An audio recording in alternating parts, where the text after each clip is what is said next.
Here's Goodnight Olive making her move to take the lead by a head around the far turn. Race Kane has nearly 10 lengths to make up, so does Scooby Quando, verifying the leader. Top of the stretch, Tapit Trice is coming onto the outside. Up to the mark is running late behind Master of the Seas. Set piece down the center of the course. Master of the Seas alongside Annapolis. Here's Elusive Princess coming after Maj, and Mission of Joy tries to find room between that pair. Maj has the lead. Mission of Joy second, Elusive Princess third. The champ in front. Goodnight Olive chased all the way. Tapit Trice! Tapit Trice wins the Toyota Bluegrass. And a good Tuesday evening, everyone. Welcome into the Keeneland Look Ahead for the Wednesday, October 9th card. I'm Jeremy Plonk from Horse Player Now. We are going to handicap 8 races for the Wednesday card. The first 5 are so much more important after Sunday. Players shot blanks in the early pick 5. Nobody hit the early pick 5 on Sunday, resulting in a carryover of more than $265,934 into the pick 5 carryover. That begins in race number 1, pick 5, a 50-cent minimum wager. We'll talk about that in detail tonight. You'll get my thoughts on the pick 5 sequence. We'll also look at the overview of the entire 8-race card, where the wagers overlap here with an 8-race configuration, our first of the meet. Races 4 and 5 in the middle of the card are going to be part of everything. You know, they're kind of swing races, as I call them. We'll discuss how they're going to impact the pick 4s and the pick 5s and why you want to spend a little extra time on those. Sunny skies, 72 degrees in the forecast, should be fast and firm once again for the racing conditions at Keeneland come Wednesday. Now, how is the track going to play? We had 3 days of racing last week.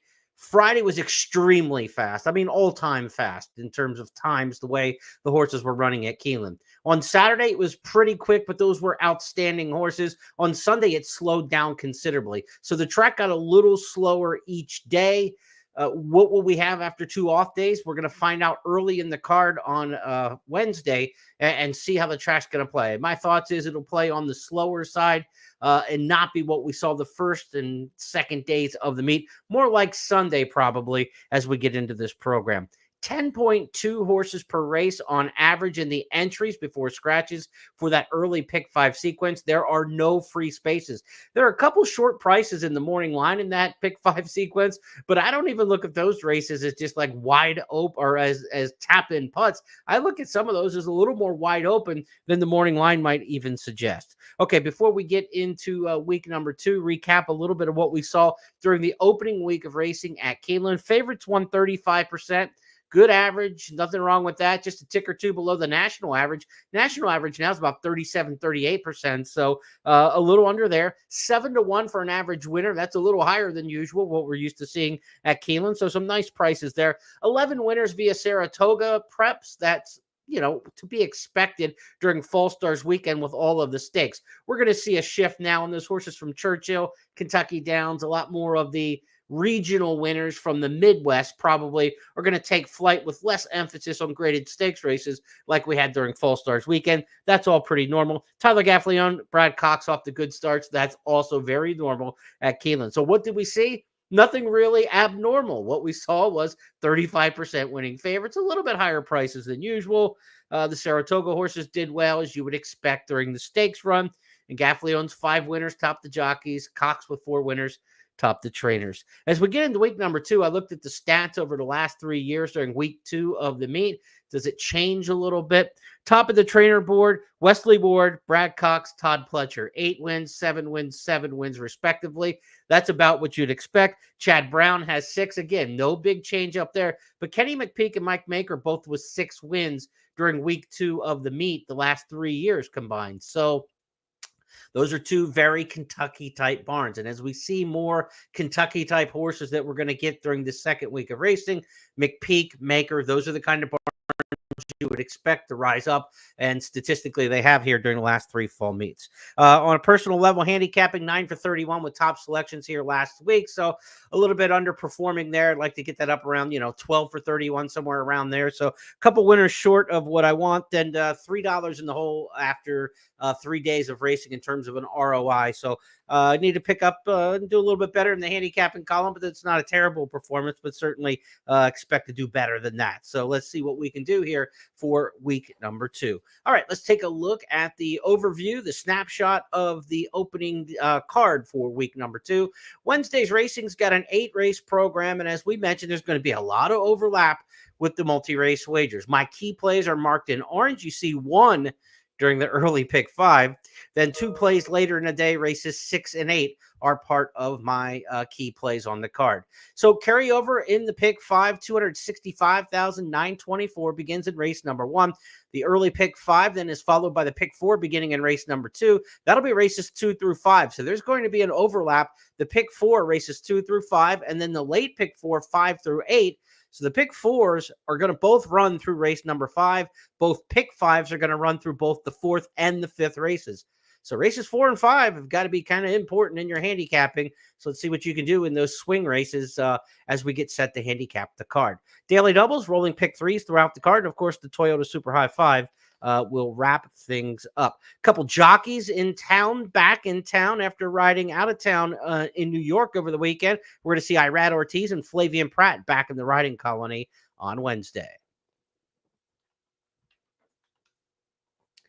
All right, so let's get to the handicapping. Let's go to race number 1 on the card, first leg of this carryover pick 5.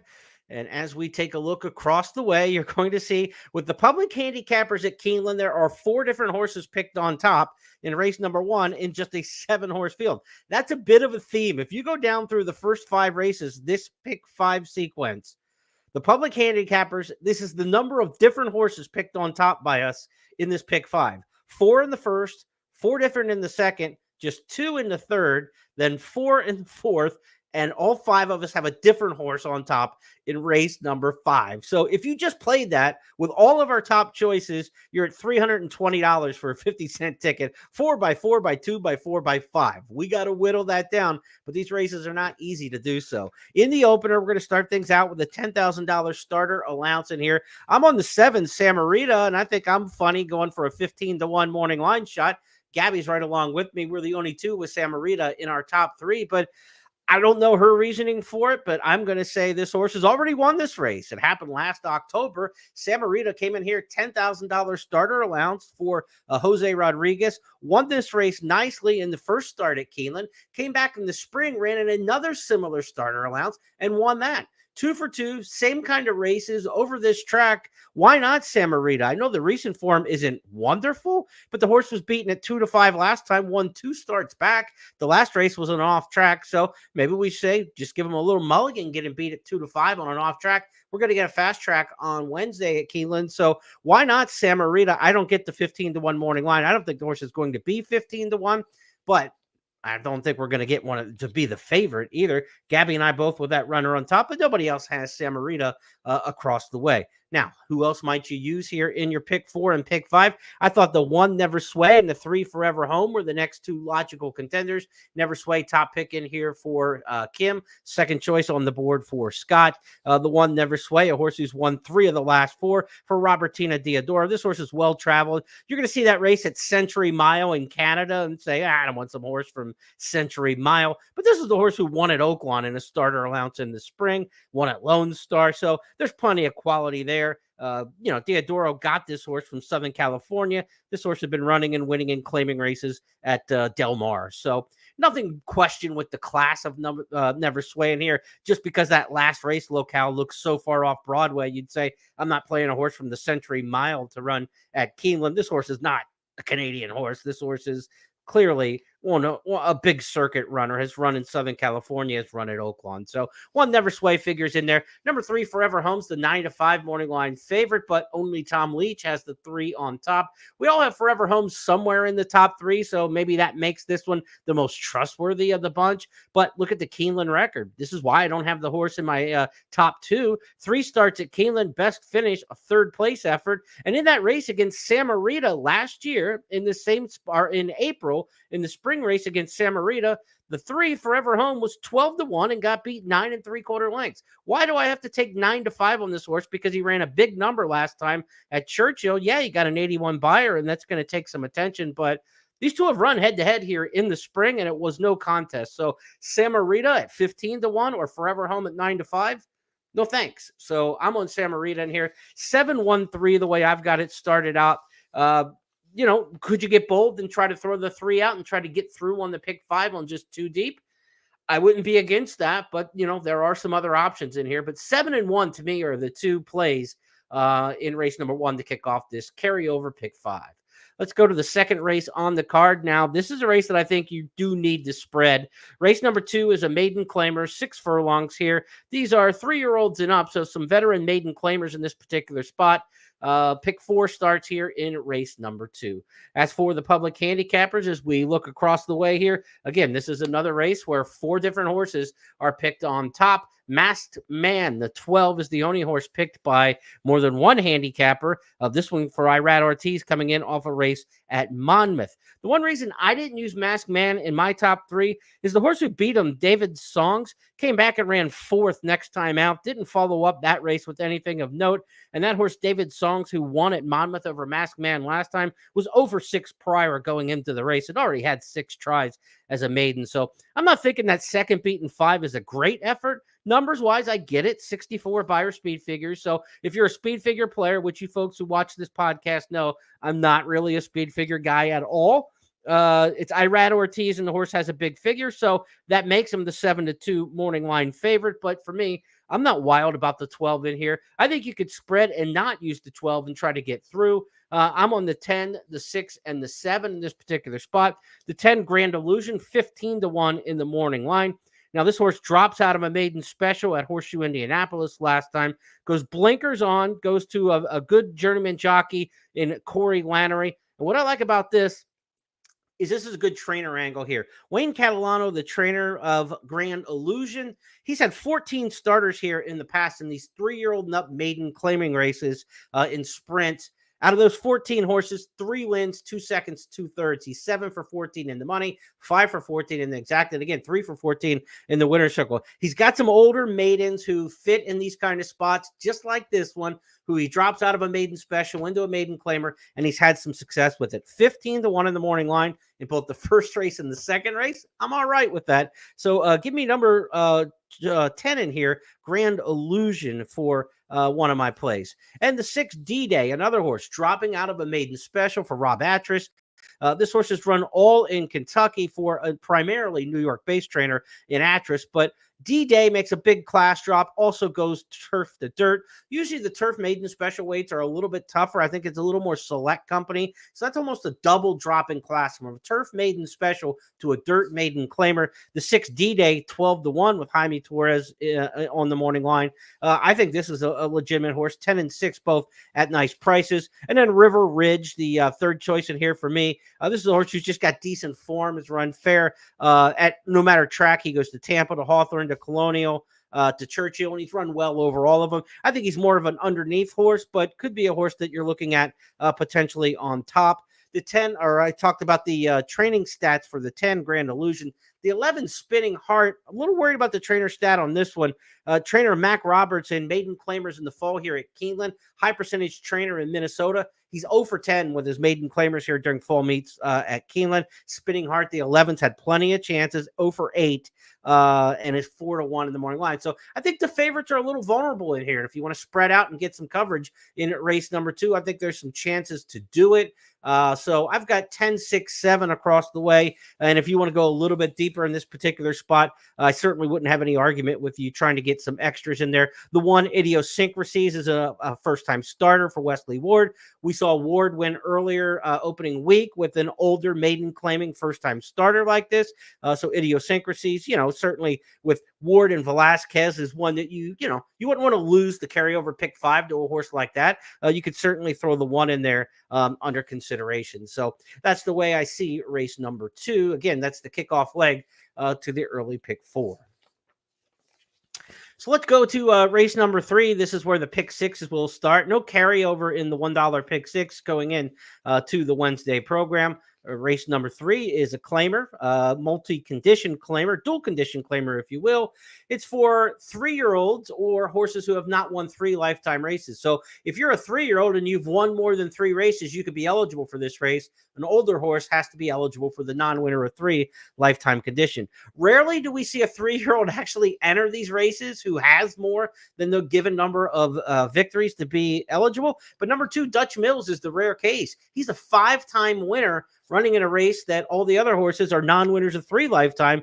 Dutch Mills, with those 5 victories from just 10 starts, is a 3-year-old son of Run Happy. He's got no speed at all, though. He is a deep drop back closer. So while I give Dutch Mills a chance, coming from way off the pace, going 6 furlongs here at Keeneland in a sprint, not easy to do on any situation when you go 6 furlongs here. But the way the track played opening week, even to Sunday, where we did get some closers on Sunday, but at 6 furlongs, you don't want to be coming as far back as Dutch Mills is going to be trying to rally from. So I used him underneath, but I took a couple different shots on top. Everybody in here is on Normandy Hero, and I didn't use Normandy Hero in my top 3. Now, Normandy Hero, the horse for course angle, probably is attracting a lot of people, right? He's run here twice. He won an allowance race as a 2-year-old last year. He ran second in the Bowman Mill. But his races since then, he's just not carrying his speed. I know he's running against tougher in allowance races at Churchill and Ellis, but at Ellis Park and allowance company in the slop, you just figure he would carry his speed farther than he did. He's stopping a half mile through the race. Could Normandy Hero go wire to wire in here? A lot of folks think he will. But he's 9-2 in the morning line. If those 4 public handicappers are all on the same horse, you're probably not getting 9-2 on Normandy Hero. He's probably going to be bet down a little bit. Number 1, Invulnerable, is 6-5 in the morning line. Nobody picked the horse on top. Now, everybody's got him second or third, but this is just a big class drop question mark. I don't know what to do with a horse like Invulnerable. Big class drop here. The recent form isn't that good, but Joe Sharp got off to a really good start at the meet. He won 2 of his first 3 starters last week. He gets Irad Ortiz to ride, which isn't a normal pairing for the barn. That's a good sign when you get one of the world's best jockeys, and he's by Practical Joke. So while we've never seen Invulnerable run on the dirt here at Keeneland, he's bred to love it. Coming into the meet, it was 26-27% wins for the Practical Jokes over the main track here. So Invulnerable certainly is a horse you have to consider, but at 6-5 in the morning line, it seems like way too short of a price for a horse who's in poor form. So I think that's kind of what you're seeing in the handicapper selectors box. We're all admitting that this horse has got a decent shot, right? Nobody's throwing Invulnerable out of the mix, but at the same time, nobody's wanting to take him at 6-5 in the morning line. If his price rises, if Normandy Hero takes more money and Invulnerable raises up, maybe you find him at fair odds at 9-5, 2-1. Then if you wanted to bet him at that price, I wouldn't have an argument with you. I went with the 4 in here, Improbable Journey. This is a horse who was 2-1 at Saratoga against similar horses last time, and he stumbled at the start, and he ran terribly. But if you draw a line through that race completely, I mean, again, he was 2-1 for a non-winners of 3 at Saratoga last out. Prior to that, he ran a good third at Churchill at 2-1. Prior to that, he got beat a length at Churchill at a 13-1 price. He's never really run a bad race on the main track. I mean, his only other bad race goes back to June when he ran a poor race one time. So he's rather consistent. Improbable Journey just ran a bad one last time. We talked about Mike Maker's barn getting better during week 2 of the meet, historically over the last 3 falls. So Improbable Journey, he goes to Saez. Saez was aboard this horse 2 starts back when he ran a good race at Churchill. 10-1 on Improbable Journey here. Not a bad play. This is a horse I could get excited about. And we talked about it last week, but in short field 6 furlong races, 7 or less, Luis Saez has clearly the best stats at Keeneland. He's a very strong winner. I think it's 25, 26%, something like that in short field 6 furlong sprints. He rides the cat and mouse game good when they're all not just out there barreling for positions. This race will be tactical, and this horse has some speed. So I think Improbable Journey is shot in here at a fair price. But there are several you could use in this race. Literally 7 in the field, and I wrote on my past performances 4, 1, 2, 5, 3 in that order. That's pretty much 5 of the 7. That is 5 of the 7, not pretty much 5 of the 7. You can make an argument for several of these in this particular race. I didn't use the 6 or the 7. Everybody else I've got in the mix here for a race number 3. To the fourth we go. It's the first of two swing races back to back. When I say swing races, that means they're part of the early pick four and the late pick four, part of the early pick five and the late pick five. So what we've got here is a swing race in the pick five in race number four. It's going to be part of both sequences. I've got tough with two underlines written at the top of my page. That is kind of the way a lot of these races line up. And when we talked about, how do the public handicappers here at Keeneland.com see these races? This is another one, race number four, where there are four different horses picked on top by the five public handicappers. The 1, the 2, the 4, and the 6 each get top tabs in here. The 6 gets picked on top by two handicappers in here. Tom and Kim both have the 6 on top, and nobody else mentions the 6 in their top threes. So that tells you that this is another really difficult race. If you're playing this pick five, you are going to have to find a race where you can narrow it down with a little confidence. Maybe it comes right off the bat. Maybe we take that horse for course Samarita to win again and then spread out in some of the other legs. Improbable Journey. Maybe you get bold, like with my opinions. I kind of, I want to try to beat Invulnerable in there. Dutch Mills maybe won't get up. So maybe Improbable Journey becomes an improbable single at 10-1 if you're trying to put together a ticket. That's if you agree with my opinion on the particular horse. But that's the same kind of mindset and thinking you need to have when you're putting together your pick five ticket. You're trying to find your best opinions and then, drill down on those so that you can spread in the other spots. Okay, so let's talk a little bit more about race number 4. I think there's a lot of speed in this race, but 6.5 furlong claimers at Keeneland, these races aren't set up for closers. I mean, these races are supposed to be won by front end types. Where does that speed come from? We're not quite sure. And you get another impossible class dropper in here like we had on some of the other races to try to figure out. The 4, Just Say When, is going to be my top pick in here, taking a big class drop. I'm not sure what this horse is going to do, but I know this horse doesn't look like a $16,000 claimer. This horse has won going turf to dirt in the past. We're going turf to dirt here. The win at Keeneland was a turf to dirt move when this horse won over the track back in October. Or did win on the turf here and won on the dirt. So this is a horse who's won over both surfaces at Keeneland. The turf to dirt move can work here, I think. I'm taking my shot. And when we talked about jockey stats, how good that we saw that Saez is in the small field 6 furlong races, I want to see like 6.5 furlong sprints, right? It's a little bit extra. It's not just, just dead about speed. And in this race where there's so much speed in here and I'm trying to figure out who may have some horse left, I thought I'd run the jockey stats on everybody in this race at 6.5 furlongs at Keeneland. I ended up with Jose Ortiz, and he's on the 4, Just Say When. Jose Ortiz in 6.5 furlong races, he's ridden 47 of them here at Keeneland on the dirt. 22 times in the exacta. He's almost 50% in the exacta, 28% wins. So he rides the 6.5 races quite well, especially if he has the horse. And Just Say When, the 4 is a horse who's won here over the track and won over the turf. So on the class drop, I don't know what kind of horse we're going to have now that they're willing to give this horse up for 16,000, but they are running for 51 grand in the purse. So a win at Keeneland on a class drop in a $51,000 purse may not be just a complete fire sale for a horse who may not be as good or damaged goods from what he once was. So let's look at the other handicappers here in race number 4 and see what they've got here. Again, I'll go with Just Say When here, and I'm almost on the island. Tom Leach has Just Say When picked 3rd. That's all for the handicappers here. Tallahatchie Bridge is pretty common in the top 2 across the way. Also the top pick for Gabby, the 2 Tallahatchie Bridge.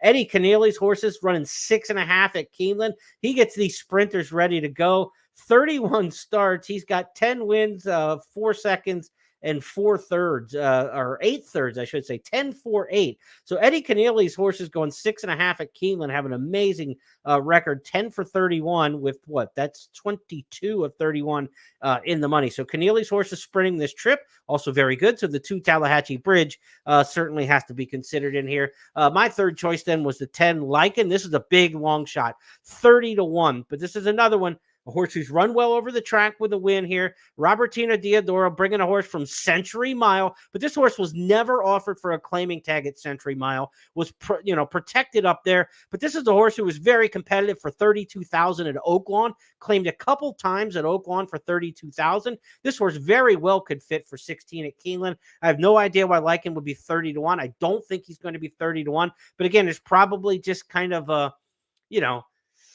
snobbery that we're not going to play horses from Century Mile against horses from all these other big venues. But again, if this horse had not run the last 4 times at Century Mile and was just coming off a layoff from the decent Oaklawn form for a high percentage trainer like Diodoro and with a win over the track, the horse is probably 15-1, not 30-1. So those Century Mile races doesn't make him any worse, but I think it changes the perception a little bit. So like in the 10 in here could be a factor at a nice price. Other one in here I liked was Vulcan, the 7. I think 4, 2, 10, 7 are all horses that I would consider 4 deep maybe in this race number 4 for the pick 4 and the pick 5. You look at the other handicappers, I did not use Appeal Denied amongst those top 4. That's the 6 in here. Appeal Denied does have a win over the track back in April of 23. Has only 1 start this year and faded in that one. Does drop a bit in class from the 25 level, but you know, an Ellis 25 to a Keeneland 16, I'm not so sure that's a class drop. This race is actually fairly tough.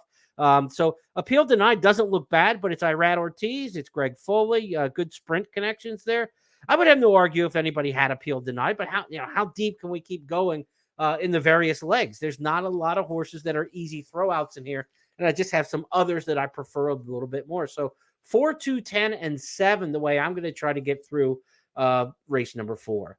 That is a swing leg in the early and late pick 5s. You wish in a swing race that you could narrow it down a little bit more, right? I mean, because when you think about your multipliers on how much your ticket's going to cost, if you're 4 or 5 deep in that race, that means your ticket's going to cost 4 times as much as if you had a single, and you're going to have it over 2 different sequences. So like if you could single that leg, you'd save 4 times on the early pick 5 and 4 times the amount on the late pick 5. Or you could play a $4 ticket for the exact same amount or a $2 ticket for the same amount you're playing a 50-cent ticket. So you really want to try to find a single if you can in those swing races. But race 4, I don't think just jumps up and screams single for you.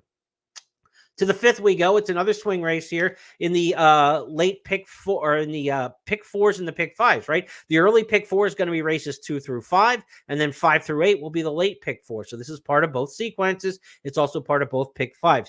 Can we narrow in race number 5 to try to reduce the price of these tickets?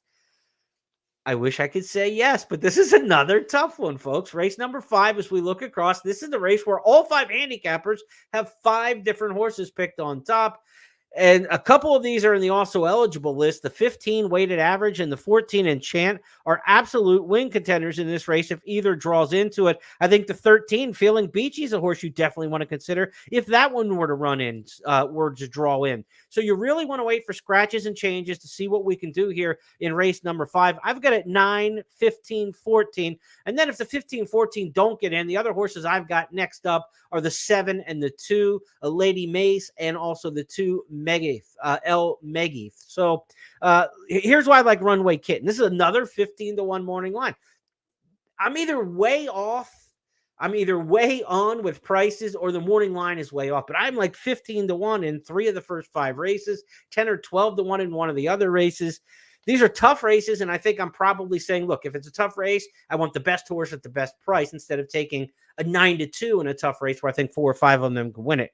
But again, Runway Kitten, the 9, my top choice in here. This is a horse by Gunrunner, a filly. She comes out of 6.5 races at Kentucky Downs, 5 furlongs at Delmar. She's by Gunrunner out of a Kitten's Joy mare. That is route on route. She had no business at all being a sprinter, and she's done nothing on turf but sprint. 6 furlongs, 6.5, 5, and 6.5. All 4 of her races on turf were sprints. She finally gets to do what she's supposed to do, and her sprint races weren't terrible.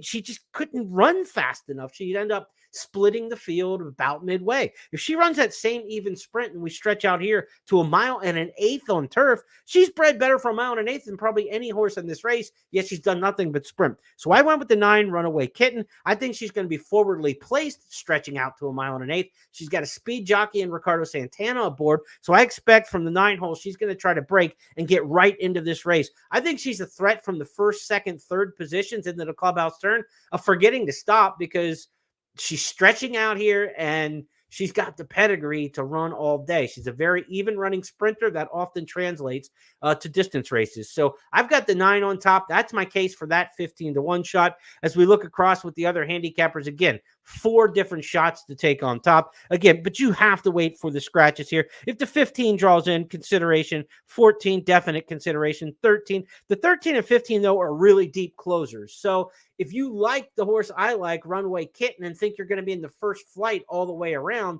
then you probably don't like the 15 and the 13 necessarily from way off the pace. The other horse who could be up fairly close amongst that group would be the 14 and Chance. So if the 14 draws into the race, then I would consider that one, maybe more of a win contender than some of the others. But I'm on the 9 in this particular spot. I like this horse. There are other good options in here. You got Pletcher with the 2, a horse who's been hung out in the outside post at Gulfstream this spring.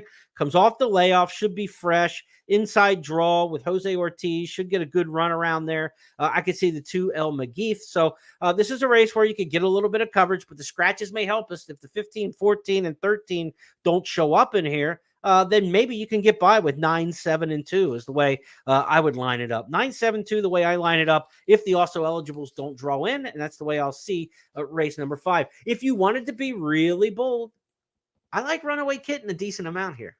For 15-1 in the morning line, this is my kind of horse.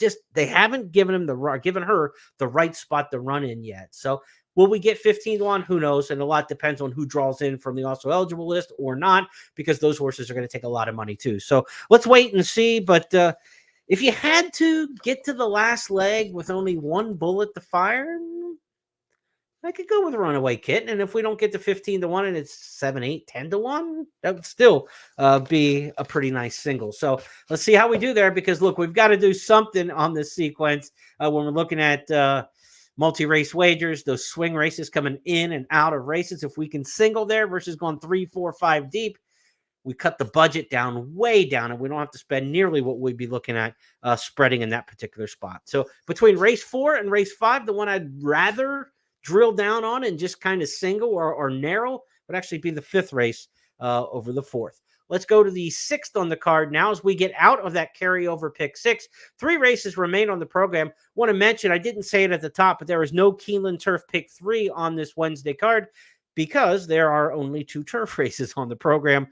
So we do not have a Keeneland Turf pick 3 on Wednesday. To the 6th we go. This is one of my key plays of the card. I really like this one. Another 15-1 morning line. Again, so what does this make? 4 15-1s on top in the first 6 races. So I've got some shots. We got some swings to take on this Wednesday card.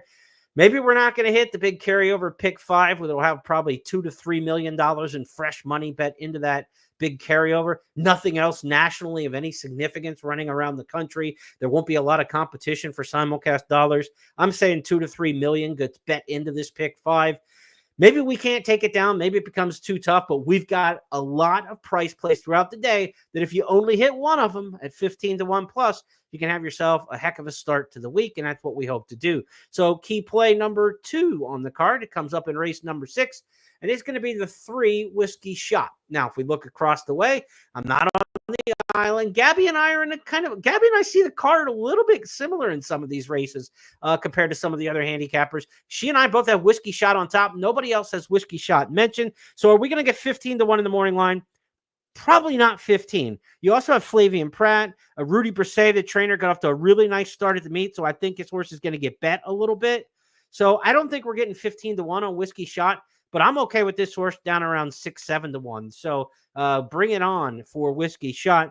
This is a horse I like. Brisset get tremendous stats. Second career start. Doesn't get a lot out of his first-time starters. This horse drew the rail at Ellis Park, going that elbow start in the pseudo one-turn mile at Ellis Park. Kind of an even effort, field of 11, ended up 6th in there, showed a little bit of interest early, but took pressure the whole way from the inside draw. Now she gets out a little bit, but not too far out. This horse can save some ground because I don't think the 1 or the 2 are particularly fast in here. You get a jockey like Pratt, who's so smart. This horse is going to get good position into the clubhouse turn. I love those one-turn milers stretching out here to the mile and the 16th at Keeneland. The race is going to end at the 16th pole finish line. And Brisset's horse's second start, according to Daily Racing Form, 30% winners. with about a 14-15% profit on those horses. So I think a lot adds up to Whiskey Shot. Great post position. Love the jockey. Gets off the rail from the last particular race where he took all the pressure, but close enough to the inside that this horse is not going to lose any ground. And there are no world beaters in this particular race. There's a horse named the world beater. The one is world beater, but the way he ran, 9th beaten 16 in the career debut, he did not live up to the name. Now, who else might we use here in race number 6 underneath Whiskey Shot? A 15-1 morning line, even if you get 6-7-1, that's a win bet. You don't want to mess around and not get win money on a horse like that. But we can talk about some exotics for sure when we're looking at one of our key plays of the day. So who else do we want to use with Whiskey Shot in here? How about the 5 Fever Night, the 9 Cooper? I also think the 8's got a shot in here. Kinetic Control, the morning line favorite at 8-5, but not a horse I put in my top 3. And then the 11 in here, Morlock, is a horse who's definitely bred to enjoy some distance, a mile and a 16th there. Morlock by Bernardini out of St. John's River. That's just route on route. So I look for Morlock to enjoy going 2 turns for the first time. So 3 over the 5, 9, 8, 11. I'd look at that as an exacta key. 3 on top over the 5, 9, 8, 11. Maybe you go back with a smaller exacta key on the bottom side. 5, 9, 8, 11 over the 3. And of course, if you're playing trifectas or superfectas, you just take one of those, the 3 key on top over those other 4, and try to take your chances with it that way. So one of my key plays of the day, we got a nice price, great post. Barnes going well right now. You get a top pilot, great, big chance in there, I think. Whiskey Shot. A horse who can move way up on the second career start. And again, bred to do this by Gun Runner. I have an Unbridled Song mare. Of course, Unbridled Song wasn't a Derby distance horse, but certainly a miler, mile and 16th. This should be right up the alley for an Unbridled Song mare, horse out of an Unbridled Song mare, and certainly by Gun Runner. So give me Whiskey Shot there as my second key play in race number 6. To the 7th we go. 7th race on the card is the Lowndes feature race, second level, non-winners of 2 other than 6 furlong sprint. And I've thrown a lot of long prices at you today, but I'm going to throw a shorty at you this time. Silver Rose, the 1, 2-1 on the morning line, and I think this horse is going to be tough in here. Not the morning line favorite. The 6 is Misenchanted at 8-5 as the morning line favorite. But I kind of think the public will end up maybe leaning towards the 1 Silver Rose. It's Florent Giroux. It's Brad Cox. These are the kind of horses that the Cox doesn't misfire with too often here at Keeneland. A sharp allowance sprinter like this. Throughout the one race at Presque Isle and Stakes Company on a synthetic track that she didn't like. Every other race this daughter of Constitution has run has been right there. Right there in the mix, barely beaten in the time she has been beaten. She's won 2 of 7. Give me the one in here, Silver Rose. I think she'll show decent speed from the rail. She's not a blaring front runner, but there's not a lot of early pace in this race. Maybe the speed comes from the 4 Viscountess, but if it doesn't come from Viscountess, the 4, it just might be Silver Rose right to the front. And that's kind of the trip that I'm projecting in here. So give me the 1 Silver Rose.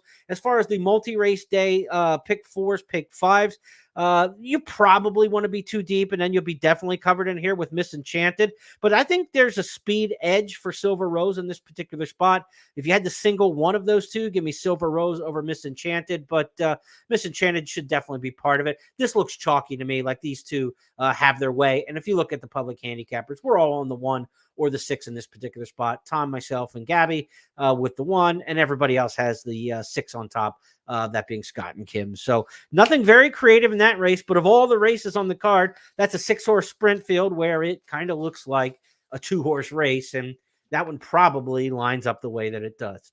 Okay, so let's go to the final race on the card, race number 8, and it's my final key play of the program as we wrap things up. It's also the Toyota Super High 5 race. Final race on the card. And I'm going with number 6, Clever Mischief. This is my most confident play on the card. Race number 1, I like that horse. We're getting a nice price, horse for course. That's a key play. Race number 6, I think we're going to get a great trip at a great price. A key play there where I think we can make some cash. Big field size, good for the exotics. But race number 8 is my most confident play of the day. This is Clever Mischief, the 6 horse.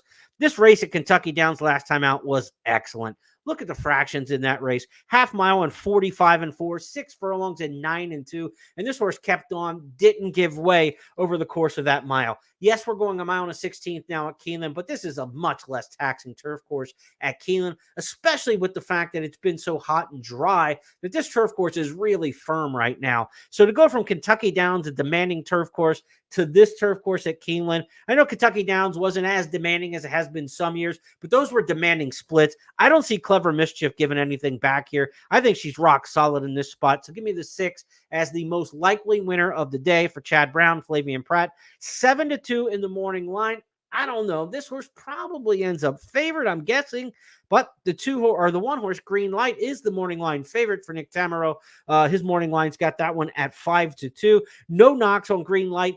Like race 7, like race 8, this to me looks like the 2 main horses. And a lot of the public handicappers are similar. The 7 Born Flashy, the other to consider in here, Frankie Dettori riding for Ian Wilkes, another one coming out of a Kentucky Downs race. We're all in the 617 camp, I think, when you look at race number 8 for the most part. So I really think Clever Mischief wins this race.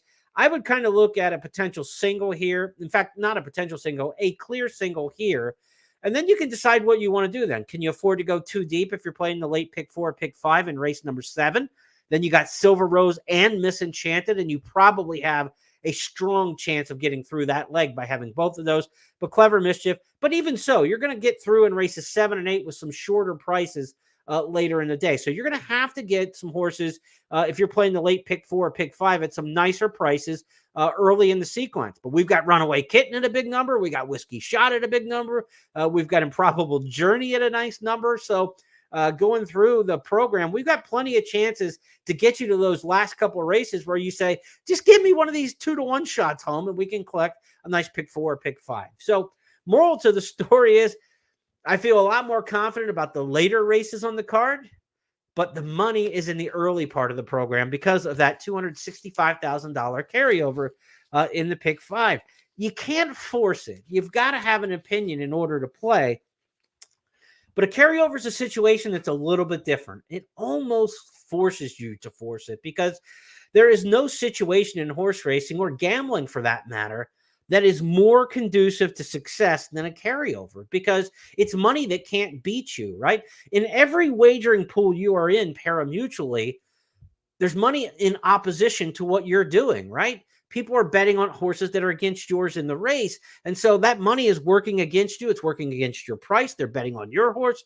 This 265 can't beat you. So it's just there. The only thing it can do, and the only thing it will do, is increase the payout of whatever else combinations are played on the Wednesday card. So this is a free boost to the winning payout. And it's just a situation that is very difficult to pass up as a serious horse player. Now, if you're a $2 pick 6 player, you might say, I've got to pass up a carryover because those tickets just get way too expensive.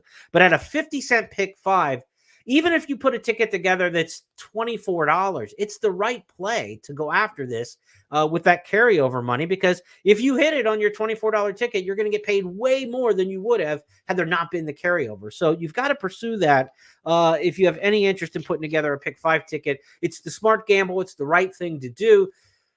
Do you wish you had some stronger opinions in some races? I do, but maybe you have better opinions on some of these races. Maybe I've dismissed some horses that you're absolutely locked in on. By all means, though, you want to attack a carryover. And when the world's all aligned, imagine if the carryover was like on the late part of the card where you're like, okay, I feel really confident about the late part of the card today, and there's a carryover. When those worlds collide, those are the days when you really want to dig into your account balance or, get that money clip out of your pocket or the money out of your purse or whatever you got hidden in the glove compartment of the car. Those are the days you want to dive in like that. But in this situation, I don't have super strong opinions at the first part of the card, but I've got long shot opinions. So I'm going to swing at them. If we're right, we're going to get paid well, and we're going to get paid more than we should because there are $265,000 in dead money in the pool that can't beat us but can only help us. So that's a look at the carryover pick 5 and the full card for Wednesday. Hope you enjoyed the podcast. We will be back tomorrow night, Wednesday night, when we preview the Thursday card. Week 2 at Keeneland features the big one on Saturday, the Queen Elizabeth II Challenge Cup. Already drawn the fields for all the races this week. We're drawn all the way through Sunday. So some big stakes races coming up later in the week for the turfers. So you want to check those out. But no stakes today or Wednesday or Thursday. But we've got a 10-race card on Thursday. Already did some handicapping on that. So we'll have the podcast for you tomorrow night and get a good look at what happened in week number 2. Will the track stay as fast as it was the beginning of last week, or are we in a bit of a slowdown? We'll know a lot more when we reconvene tomorrow night. Have a great night, everybody. We'll talk to you on Wednesday night.